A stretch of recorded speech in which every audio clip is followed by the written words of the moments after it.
intinya kalau kalian tetap nekat untuk melanjutkan ini semua, ya harus ada yang ditinggal. Lu jangan sampai ke belakang, nanti lu kepleset jatuh gitu. Kuntilanak itu tinggi banget gitu. Ini gue dikejar-kejar sama pocong. Gue dapat kabar dari temen gue yang di luar kota kalau almarhum itu si A itu udah nggak ada. Selamat datang di Tabu Cerita Berhantu.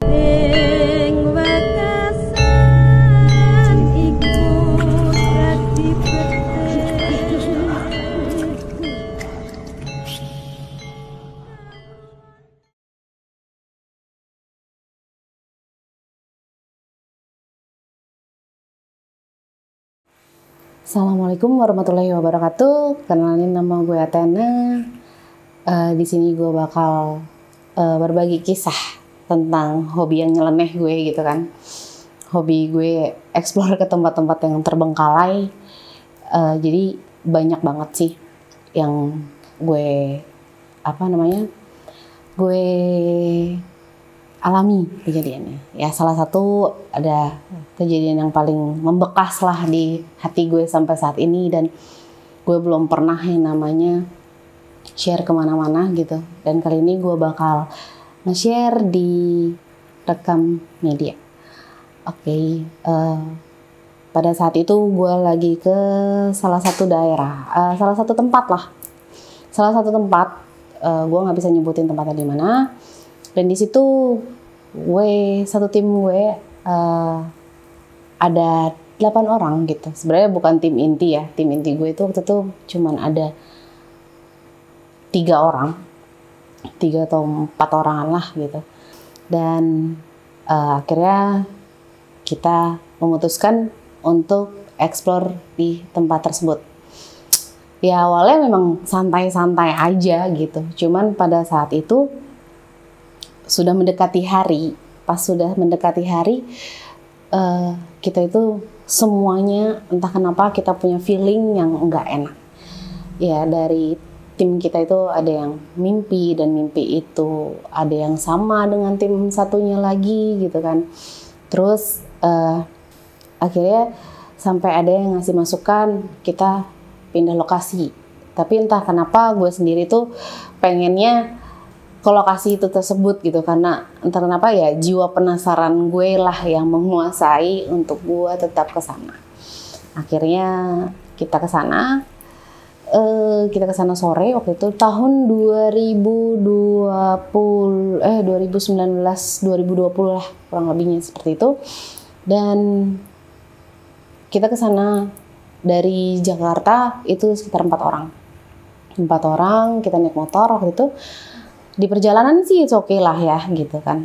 It's okay, kita perjalanan dengan santai. Akhirnya kita sampai di lokasi, kita ada di anggaplah base camp. Kita sampai ke base camp, kita kumpul, dan tetap diyakini sama tim backup gua waktu itu. Ngomong, ada tempat lagi nggak sih, ada lokasi lain gitu selain tempat tersebut gitu. Terus walaupun ada, gue bakal tetap mau ke sana. Itu intinya, karena banyak banget cerita-cerita yang sampai di kuping gue. Katanya sempat ada praktisi juga keseret sampai 10 meter pada saat itu gitu kan. Oke, terus gue tetap kekeh pada pendirian gue. Oke. Pada saat itu pas di base camp itu tiba-tiba memang hujan, akhirnya inilah. Padahal dari yang menurut gue sih agak aneh sih ya, dari yang hujan terik banget tiba-tiba tuh sampai yang brek hujan deres-deresnya pada saat itu. Terus ya tetap kekeh, permintaan gue tetap kekeh pengen ke sana gitu.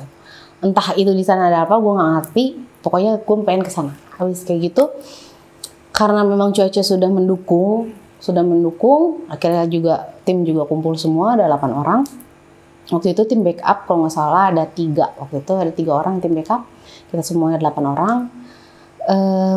Habis itu kita jalan lah, itu pada suasana malam itu tuh memang gerimis waktu itu, gerimisnya ya agak lebat juga sih. Kita ke lokasi, sudah ke lokasi kita ketemu sama anggaplah itu sebagai penjaga lokasi tersebut. Kita sudah, dan akhirnya pada saat di lokasi itu kita sudah parkir. Pas nge-check-in pertama tetap gua salam waktu itu. Habis kayak gitu pas mulai masuk tiba-tiba ada satu titik yang menurut gue itu tertarik banget untuk melihat ke sana. Dan tiba-tiba ya nemu sosok. Waktu itu ada 3 kalau nggak salah. Gue tuh udah, kok tiba-tiba gue udah disambut oleh 3 sosok tersebut. Sosok tersebut ya, gue nggak tahu itu perempuan atau itu laki-laki, tapi memang perawakannya itu memang rambutnya panjang, ya rambut panjang yang kayak agak-agak gimbal, terus dengan mata yang istilahnya yang melihat kita dengan tatapan tajam gitu, dan kita diawasin. Setelah melihat 3 itu, memang sosoknya itu kalau menurut gue, kalau memang konteksnya itu sosok kuntilanak, kalau menurut gue memang jatuhnya kayak kuntilanak itu tinggi banget gitu.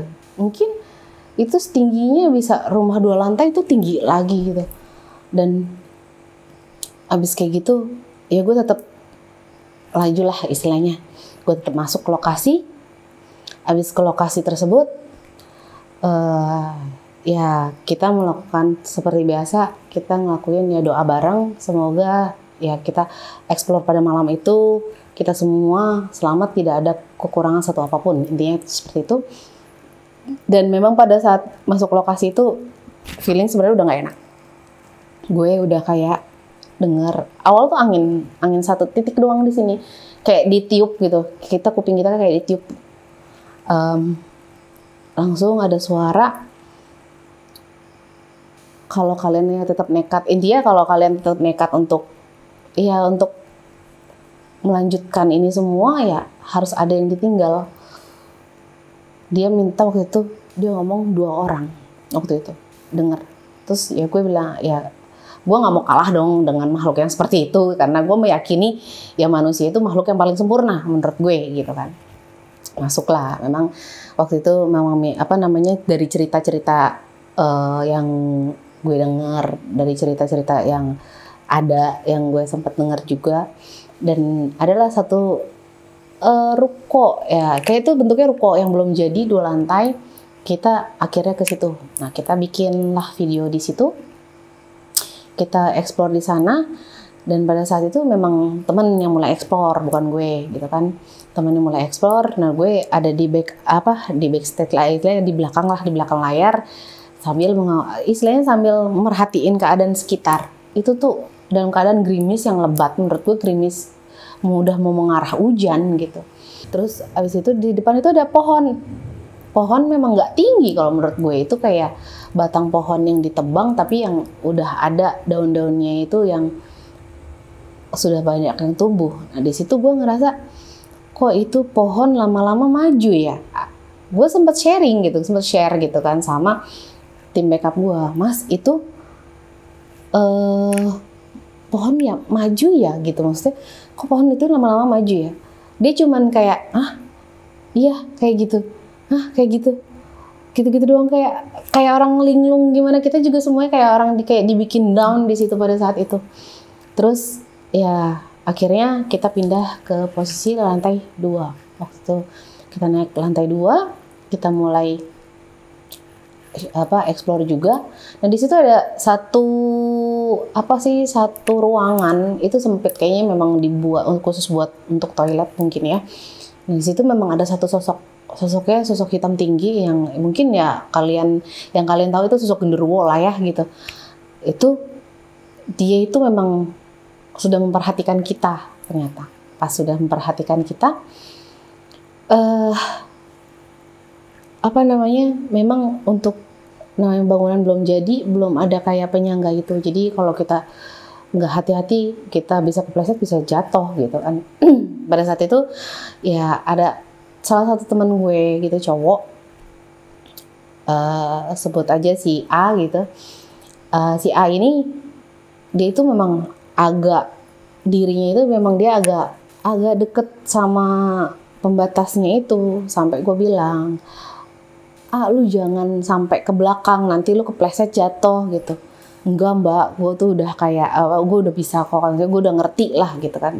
Oh ya udah gitu. Tapi sosok tersebut tuh kayak merhatiin kita semua dan mulai kayak keluar dari ruangan tersebut dan kayak mau, entah dia mau nikam atau gimana ya, nggak ngerti juga gitu pokoknya. Dan akhirnya kayak kita nggak bisa lama-lama di tempat ini gitu kan. Ya udah, kita akhirnya turun. Akhirnya kita memang turun. Nah di situ kita memang sempat neduh gitu kan sebelum ke spot selanjutnya gitu kan. Kita sempat neduh. Dan di situ tuh ya temen gue ada si B ini perempuan ngomong, "B, lu kenapa?" gitu kan. "Ah, nggak apa-apa kok kak," tadi gitu. Oh ya udah gitu. Tapi dia kayak orang udah berubah perawakan seperti itulah. Berubah perawakan seperti itu kayak gimana sih, ekspresi dia udah beda banget, kayak bukan dia kalau menurut gue gitu kan. Terus akhirnya dia mau cerita, dia mau ngomong, ini ada satu security yang meninggal di sini ya kak gitu. Ya gue bilang, gue nggak tahu lah, gue nggak tahu cerita ini yang gimananya kan, gue nggak benar-benar tahu cerita detailnya seperti apa gitu kan. Ini minta didoain kak gitu, karena memang posisinya kecelakaan kerja, kata dia gitu. Nah seperti itu, abis seperti itu gue langsung akhirnya dibantu sama tim backup. Kita mencoba untuk membantu untuk mendoakan pada saat itu, dan akhirnya ya alhamdulillah ya kita intinya mau ngebantu aja ya, alhamdulillah bisa waktu itu. Nah akhirnya kita keluar lah gitu. Nah itu di spot itu depan itu ada mobil yang udah lama nggak dipakai banget ya. Habis kayak gitu, memang di situ gue lihat sosok lagi duduk, cuman kan gue bilang ya udahlah gitu. Kalau menurut gue ya dia nggak mengganggu ya it's okay gitu. Cuman ini bisikan gue memang tambah kenceng gitu kan. Pokoknya ngusir lah intinya, lu pergi intinya kayak gitulah. Ya gue sempet nggak, ya agak inilah udah speechless dulu, nggak bisa ngomong apa-apa. Tiba-tiba temen gue yang perempuan lari, dia teriak, kakak. Ayo udahan gitu. Kenapa? Kan ya gue bilang kayak gitu, kenapa? Ini gue dikejar-kejar sama pocong. Dan pocongnya itu larinya itu kenceng katanya gitu. Pokoknya ya gue kayak, menurut gue tuh kayak nggak di luar nalar gue banget sih. Kok larinya sampai kayak begitu gitu kan? Kok sampai kayak begitu? Ya udah pokoknya intinya pada saat itu, malam itu kita explore yang biasanya sampai 2 jam di lokasi, sampai 3 jam kadang di lokasi. Kita di sana cuma sekitar nggak sampai 45 menit kayaknya. Kita akhirnya ya udah kita proses selesai, kita proses doa lagi, selesai. Dan itu benar-benar kita masih dalam keadaan tuh hujan tuh rintik. Jadi kayak kita tuh kayak sebenarnya hari itu tuh kayaknya kita tuh tidak direstuin untuk explore ke tempat itu. Kita dikasih hujan tiba-tiba, banyak banget insiden kalau menurut gue sendiri gitu kan. Dan insiden tersebut akhirnya kita baliklah ke base camp lah ya. Memang base campnya itu kan memang sebuah toko. Habis kayak gitu si temen gue si A ini memang dia agak kurang enak badan. Mungkin dia memang lagi sakit lah ya. Cuman dia akhirnya ya gue suruh makan. Ya udah kita makan dulu, kita makan, habis makan lalu minum obat gitu. Dan tiba-tiba aja dia memang minta dikerokin lah ya, intinya kayak gitu. Dia minta dikerokin sama temen gue yang satunya masih B. Dari saat itu dia istirahat, dan gue bilang ya udah memang ditahan sama tim backup gue, kalau bisa jangan pulang dulu sebelum azan subuh gitu kan.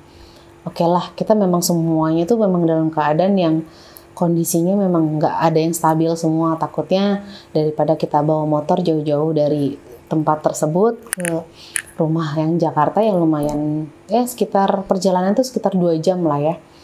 Terus abis kayak gitu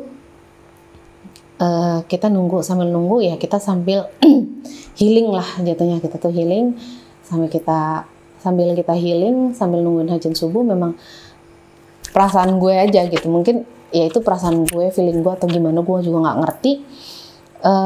Jatuhnya apa ya, kita tuh kayak masih diperhatiin sama penunggu tempat itu gitu.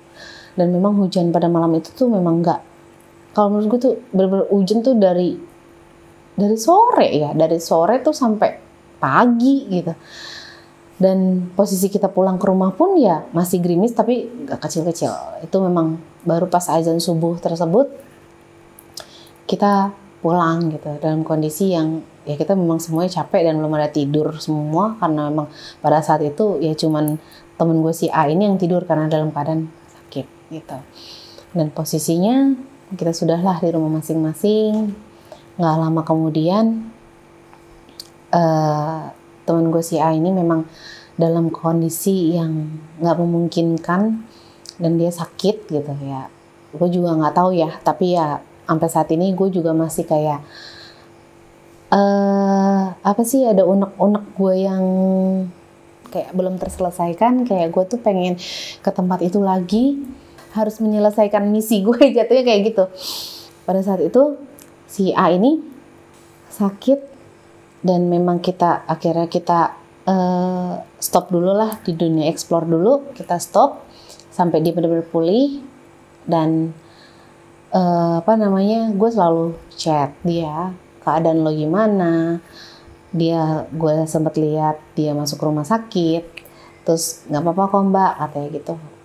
Nah besok juga gue udah kayak, dia tuh kayak orang, ya gue ketemu orang yang positif thinking ya dia doang, maksudnya yang ranahnya yang dia tuh orangnya yang satu, dia memang tidak percaya hal-hal seperti itu gitu, yang benar-benar harus masuk logika juga gitu kan. Dia tipe orang seperti itu yang benar-benar positif thinking lah orangnya gitu, dan dia meyakini dia nggak apa-apa, gue sembuh kok kak gitu, gue sehat. Dan memang dia sempat pasang status di WA gitu kan, dia lagi ngeberesin kamarnya gitu, dia lagi pasang apa sih namanya itu,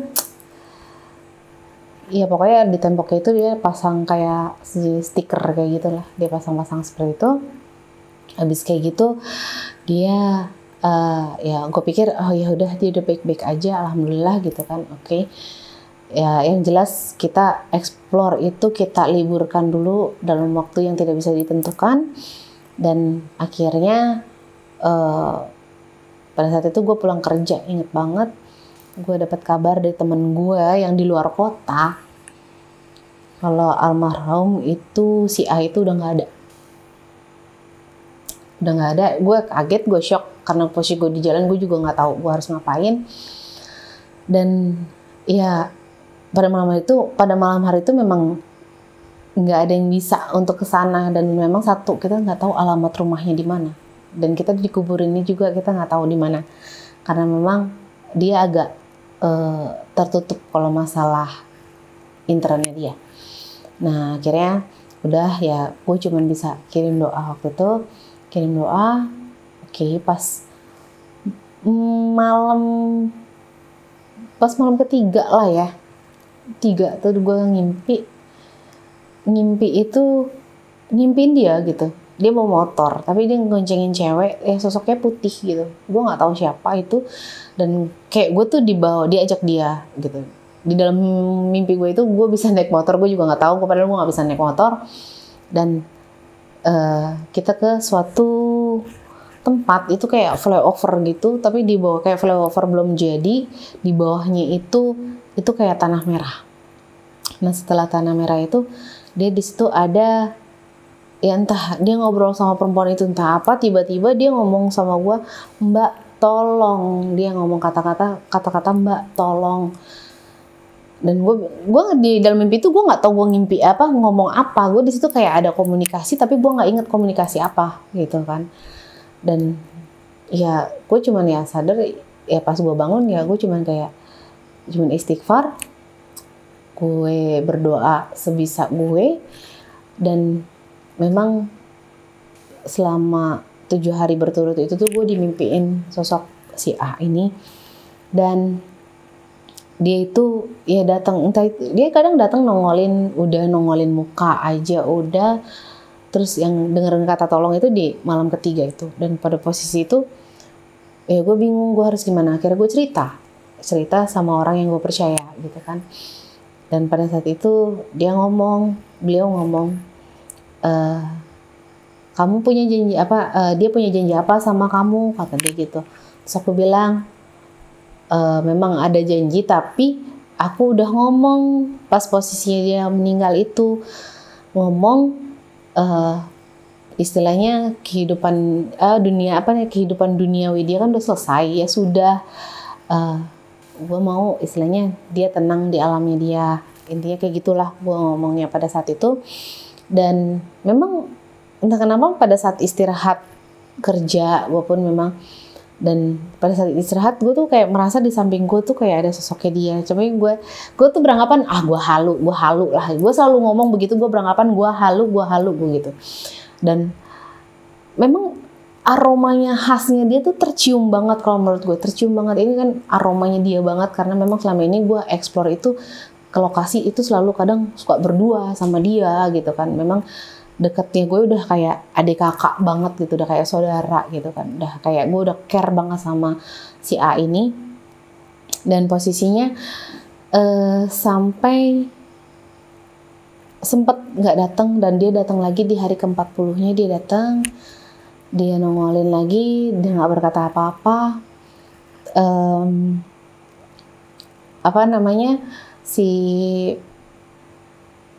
Pada saat ulang tahun pun dia itu datang juga pas sampai hari ke-100 harinya dia datang. Terakhir dia datang di 100 hari itu, pada saat itu. Dan gue tuh kayak sampai sekarang itu gue ada nge-share cerita ini ya sama satu teman dekat gue, cuman dia yang tahu, dan dia ngasih masukan kalau gue tuh harus ke tempat itu lagi gitu kan. Gue juga bingung sangkut pautnya apa dengan tempat tersebut gitu kan. Kadang gue berpikir nggak mungkin yang seperti itu, dia kan ya nggak ada itu karena sakit gitu kan. Jadi nggak ada yang non medisnya lah kalau menurut gue gitu. Tapi gue pokoknya selalu beranggapan yang berpositif tingginya seperti itu, nggak pernah yang negatif inilah itulah yang gue anggap yang istilahnya banyak yang dikatakan non medis atau gimana, banyak yang ngomong seperti itu. Aku selalu meyakini enggak kok, dia sakit, dia ada sakitnya, dia ada bukti-buktinya istilahnya kayak gitu kalau dia tuh sakit medis gitu kan. Tapi memang sampai hari ini pun gue tuh masih kayak penasaran sama tempat itu lagi, untuk datang ke tempat itu. Mungkin next gue bakal ke tempat itu lagi, gue bakal menyelesaikan misi gue yang belum terselesaikan pada malam itu. Entah itu kapan, gue pasti ke sana gitu. Mungkin cerita dari gue cukup sekian dulu.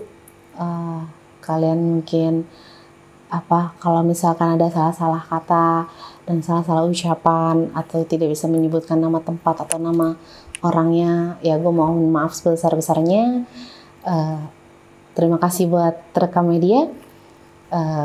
Gue Athena, gue pamit. Assalamualaikum warahmatullahi wabarakatuh. Lupa ya penjelasan. Gue ngeblank kalau cerita itu, ngeblank tau sumpah. Astagfirullah. Kenapa? Oke, mungkin gue di sini ngasih pesan atau pesan-pesan buat kalian yang suka explore horor. Keberanian itu istilahnya berani itu kita nggak cukup untuk berani, tapi kalau bisa kita membawa orang yang benar-benar mengerti dengan dunia-dunia hal-hal spiritual atau mistis seperti itu. Dan untuk explore sendiri pun kita itu kita harus jatuhnya namanya kita harus permisi. Permisi itu bukan sama istilahnya sama manusianya aja, tapi sama goibnya juga. Entah itu jin atau yang hodam atau gimana lah sebutan kalian itu. Dan untuk explore sendiri pun ya untuk semua teman-teman kalian yang hidup di dunia kreator explore, ya gue mohon dengan sangat, kebarbaran itu nggak cukup gitu. Intinya kalian boleh barbar, tapi kebarbaran kalian tuh harus dipertanggungjawabkan. Nah, satu hal lagi, kalau kalian punya cerita, jangan pernah cerita kalian itu jangan pernah kalau sekarang tuh banyak banget tuh cerita di suatu tempat yang menurut gue cerita itu nggak sesuai sama lokasi tersebut gitu. Kalau bisa lo harus cari info sekeliling, info warga setempat. Kalian tuh harus tahu, dan kita benar-benar harus tahu medan yang seperti apa. Karena apa? Apa yang kita buat itu kita harus bisa mempertanggungjawabkan gitu. Kita istilahnya menjadi kreator itu bukan hanya jadi kreator gitu, tapi kita harus menjadi kreator yang bertanggung jawab. Itu pesan-pesan gue buat kalian para kreator. Thank you.